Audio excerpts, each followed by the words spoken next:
سورۃ الانعام کی آیت نمبر 151 151 سورۃ الانعام کا 19واں رکوع اور 8ویں پارے کا 6واں رکوع۔ اللہ رب العالمین نے ارشاد فرمایا، قل اے محبوب آپ فرمائیے، تعالو تم آؤ، اتلو میں پڑھتا ہوں، ما حرم ربکم علیکم کیا چیز تمہارے رب نے تم پر حرام کی ہے، تم فرماؤ میں تمہیں پڑھ سناؤں جو تم پر تمہارے رب نے حرام کیا۔ اللہ تشرکو بھی شیئا، اس کا بیان یہ ہے کہ اس کا کوئی شریک نہ کرو۔ یہ مشرکین مکہ کا رد ہے کہ جو چیزیں حرام تھیں یہ اسے تو حلال سمجھتے تھے، اور جو چیزیں حلال تھیں وہ اپنی مرضی سے حرام کہتے تھے۔ تو فرمایا محبوب صلی اللہ علیہ وآلہ وسلم آپ ان کافروں سے فرمائیے، آؤ میں تمہیں بتاتا ہوں اللہ تعالیٰ نے تم پر کیا چیزیں حرام کی ہیں۔ اللہ تشرکو بھی شیئا، یہ کہ اس کا کوئی شریک نہ کرو، شرک کرنا یہ حرام ہے۔ اللہ کے سوا کسی کو سجدہ کرنا یہ حرام ہے۔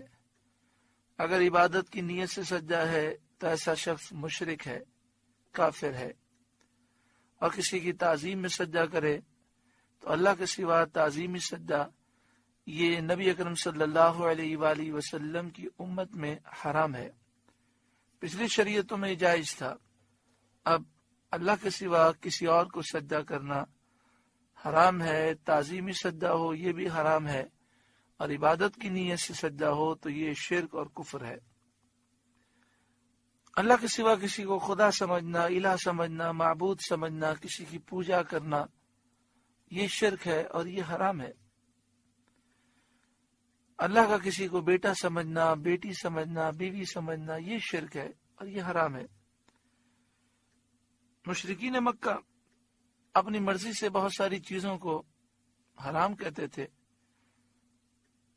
ان کو تنبیہ کی گئی کہ تم نے 360 بت بنائے ہیں، اور خانہ کعبہ کا طواف کرتے ہوئے بھی 360 بتوں کی پوجا کی نیت کرتے ہو، حالانکہ شرک کرنا یہ تو حرام ہے۔ وبالوالدین احسانا، اور ماں باپ کے ساتھ بھلائی کرو، ماں باپ کے ساتھ برا سلوک کرنا یہ حرام ہے، کیونکہ تم پر ماں باپ کے بہت سارے حقوق ہیں۔ ماں باپ نے تمہاری پرورش کی، تمہارے ساتھ شفقت اور مہربانی کا سلوک کیا، تم پر رحم کیا، تم سے محبت کی، تمہاری ہر خطرے سے نگہبانی کی۔ ان کے حقوق کا لحاظ نہ کرنا اور ان کے ساتھ حسن سلوک کو چھوڑ دینا یہ حرام ہے۔ وَلَا تَقْتُلُوا أَوْلَادَكُمْ مِنْ إِمْلَاقٍ، اور اپنی اولاد قتل نہ کرو مفلسی کے باعث، یعنی غربت کے ڈر کی وجہ سے، یا اس ڈر سے کہ ہم اپنی بچوں کو کہاں سے کھلائیں گے، اس ڈر کی وجہ سے بچوں کو قتل نہ کرو۔ اس میں یہ بیان کیا گیا کہ جو لوگ اولاد کو زندہ زمین میں دفن کرتے تھے ان کی مذمت کی گئی اور اس کی حرمت کو بیان کیا گیا۔ جو اپنی اولاد کو بچپن میں مار ڈالتے تھے ان کی حرمت کو بیان کیا گیا کہ ایسا کرنا حرام ہے۔ اہل جاہلیت کا یہ دستور تھا کہ وہ اکثر ناداری کے اندیشے سے، غربت کے اندیشے سے اولاد کو ہلاک کرتے تھے۔ انہیں بتایا گیا کہ روزی دینے والا تمہارا، ان کا، سب کا اللہ ہے، پھر تم کیوں قتل جیسے شدید جرم کا ارتکاب کرتے ہو؟ تمہیں تو انہیں نہیں کھلانا، روزی تو اللہ دے گا، تو کیوں اتنا بڑا جرم کرتے ہو اور اپنی اولاد کو قتل کرتے ہو؟ انسان غور کرے تو بڑے افسوس کی بات ہے کہ آج بہت سارے طریقوں سے بچوں کو قتل کیا جاتا ہے۔ آج الٹرا ساؤنڈ کے ذریعے بسا اوقات معلوم ہو جاتا ہے کہ پیٹ میں بچہ ہے کہ بچی ہے۔ بعض ایسے نادان ہیں کہ اگر بچی ہو تو ایسی دوائیاں کھاتے ہیں کہ پیٹ کے اندر ہی وہ ہلاک ہو جائے، اور اگر پیدا ہو تو بسا اوقات اسے پیدا ہوتے ہی مار دیا جاتا ہے۔ انڈیا کے بارے میں پوری ایک رپورٹ شائع ہوئی تھی کہ جہاں پر لاکھوں بچوں کو اس طرح قتل کیا گیا، کیونکہ وہاں پر بیٹی کی پیدائش کو بہت بڑا بوجھ سمجھا جاتا ہے۔ یہ بات یاد رکھیں کہ جب ماں کے پیٹ میں بچہ ہوتا ہے اور جب اس میں جان آ جاتی ہے تو اس کو مارنا یہ ایک جان کا قتل ہے۔ اور اس کے علاوہ جو خاندانی منصوبہ بندی کے طریقے استعمال کیے جاتے ہیں اس میں بھی بسا اوقات ایسا ہوتا ہے کہ انسان کی سوچ یہ ہوتی ہے کہ اگر بچے زیادہ ہوئے تو ہم کھلائیں گے کہاں سے، تو اس سوچ کے ساتھ یہ سارے کام کرنا منع ہے۔ ہاں کوئی بیماری ہے یا کوئی طبی یا سائنسی طور پر ضرورت ہے تو کسی شرعی مفتی سے رجوع کریں اور یہ مسائل سمجھیں کہ کب اس کا استعمال جائز ہے، کب ناجائز ہے، کون سے طریقے جائز ہیں، کون سے طریقے حرام ہیں۔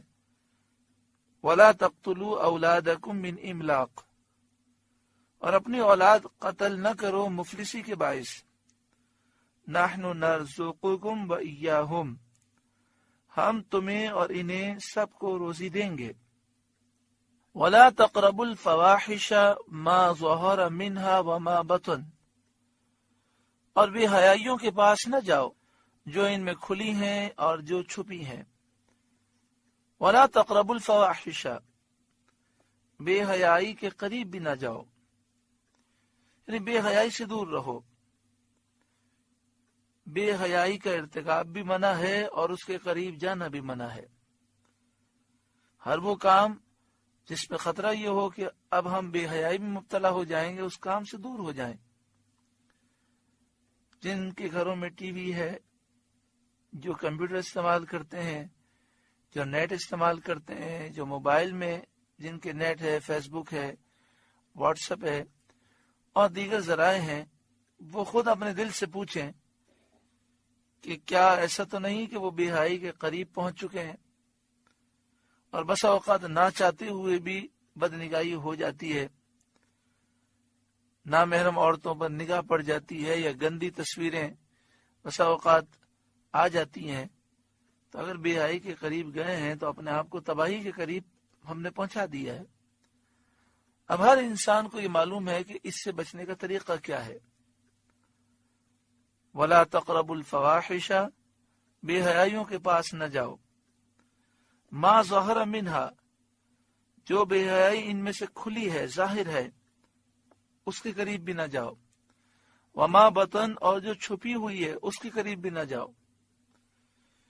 کیونکہ انسان جب لوگوں کے سامنے گناہ نہ کرے، کھلے اور ظاہر گناہ سے بچے اور چھپے گناہ سے پرہیز نہ کرے، تو اس سے ظاہر یہ ہوتا ہے کہ ظاہر گناہ سے بچنا بھی اللہ کی وجہ سے نہیں ہے، بلکہ لوگوں کو دکھانے کے لیے ہے اور لوگوں کی باتوں سے بچنے کے لیے ہے۔ اللہ کی رضا اور ثواب کا مستحق وہ شخص ہے جو اللہ کے خوف کی وجہ سے گناہ چھوڑ دے۔ تو جسے اللہ کا خوف ہے تو وہ چھپ کر بھی گناہ نہیں کرتا اور لوگوں کے سامنے بھی گناہ نہیں کرتا۔ اللہ دیکھ رہا ہے۔ اور پھر یہ بھی ایک حقیقت ہے کہ گناہوں کی بڑی سخت خوفناک نحوستیں ہیں۔ انسان جب تنہائی میں گناہ کرتا ہے تب بھی اس کے چہرے پر نحوست آ جاتی ہے، اس کے چہرے کا نور ختم ہو جاتا ہے، اس کے دل کا چین ختم ہو جاتا ہے۔ اللہ کے نیک بندے چہرہ دیکھ کر سمجھ جاتے ہیں کہ فلاں شخص اب چہرے کے نور سے محروم ہو چکا ہے۔ اللہ کے نیک بندے جو صاحب نظر ہوتے ہیں وہ پردہ پوشی فرماتے ہیں، لیکن انہیں بڑی اذیت ہوتی ہے، بڑی تکلیف ہوتی ہے۔ اور جب انسان نیک ہوتا ہے، پرہیزگار ہوتا ہے، ظاہر باطن میں گناہوں سے بچتا ہے، تو اس کے چہرے پر نیک لوگوں کا نور ہوتا ہے، اس کے سینے میں سکون ہوتا ہے، اور اللہ فرماتا ہے وَمَن يَتَّقِ اللَّهَ يَجْعَل لَّهُ مَخْرَجًا، جو اللہ سے ڈرے اللہ تعالیٰ اس کے لیے پریشانی سے نکلنے کا راستہ پیدا فرماتا ہے، اس کی ہر مشکل آسان ہو جاتی ہے۔ حضرت عثمان غنی رضی اللہ تعالیٰ عنہ امیر المومنین مسجد نبوی شریف میں جمعے کا خطبہ دے رہے تھے۔ ایک شخص جمعے کی نماز کے لیے آ رہا تھا، راستے میں اس نے اپنی نگاہ کی حفاظت نہ کی، کسی نامحرم عورت پر نگاہ پڑ گئی تو فوراً نگاہ ہٹا لینی چاہیے، لیکن انہوں نے ہٹائی نہیں۔ جب وہ آ کر جمعے میں بیٹھے خطبہ سننے کے لیے تو حضرت امیر المومنین حضرت عثمان غنی رضی اللہ تعالیٰ عنہ نے فرمایا کہ بعض لوگ آنکھوں کا زنا کرتے ہیں، بدنگاہی کرتے ہیں، اور پھر رسول اللہ صلی اللہ علیہ وآلہ وسلم کی مسجد میں جمعہ پڑھنے کے لیے آ جاتے ہیں۔ آپ نے اس انداز سے بیان کیا کہ کسی کو معلوم نہ ہو کہ آپ کا اشارہ کس طرف ہے، کیونکہ کئی لوگ آ کر بیٹھے تھے اس وقت، جس کا معاملہ تھا وہ سمجھ گیا کہ یہ اشارہ میری طرف ہے، تو وہ کھڑے ہو گئے اور انہوں نے دوران خطبہ پوچھا یا امیر المومنین آپ کو کیسے معلوم ہوا، کیا آپ پر وحی آتی ہے؟ تو آپ نے فرمایا کہ وحی کا دروازہ تو بند ہو چکا، نبی اکرم صلی اللہ علیہ وآلہ وسلم آخری نبی ہیں، اور اب آپ کے بعد کوئی نیا نبی نہیں آ سکتا، کہ یہ فراست مومن ہے۔ حدیث پاک میں ہے اتقوا فراست المؤمن فإنه ينظر بنور اللہ، مومن کی فراست سے بچو، وہ اللہ کے نور سے دیکھتا ہے۔ تو اللہ تبارک و تعالی ہمیں ہر گناہ سے سچی پکی توبہ نصیب فرمائے۔ آپ سے گزارش ہے کہ قرآن کے اس پیغام کو آگے پہنچا کر ثواب جاریہ حاصل کریں۔